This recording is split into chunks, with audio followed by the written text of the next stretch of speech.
Jamnagar vibrant Gujarat regional કોન્ફરન્સની શૃંખલા અન્વયે કાર્યક્રમ યોજાયો। જિલ્લા કક્ષાના કાર્યક્રમમાં જામનગરની 9 કંપનીઓ દ્વારા 5,716 કરોડની રકમના MOU કરવામાં આવ્યા। રાજ્યના વન અને પર્યાવરણ, ક્લાઇમેટ ચેન્જ, વિજ્ઞાન અને પ્રૌદ્યોગિકી વિભાગના મંત્રી અને જામનગર જિલ્લાના પ્રભારી મંત્રી અર્જુન મોઢવાડિયાના અધ્યક્ષસ્થાને કાર્યક્રમનું આયોજન કરવામાં આવ્યું।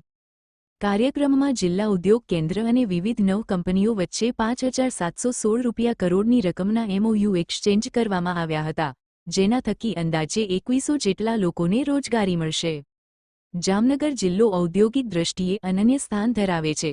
બ્રાસપાટ ઉદ્યોગ હોય કે બાંધણી, રિફાઇનરી અને પેટ્રોકેમિકલ ક્ષેત્ર, બંદર આધારિત પ્રવૃત્તિઓ હોય કે પરંપરાગત કારીગરી, જામનગરે હંમેશા વિકાસના નવા આયામો સ્થાપ્યા છે।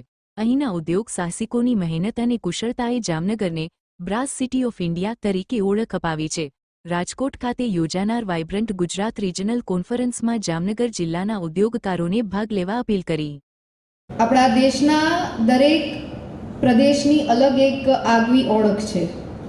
એમાં ગુજરાતની વાત કરીએ ત્યારે સૌ પ્રથમ જો વિચાર આવે તો એ થાય કે ઉદ્યોગનું બીજું નામ એટલે ગુજરાત।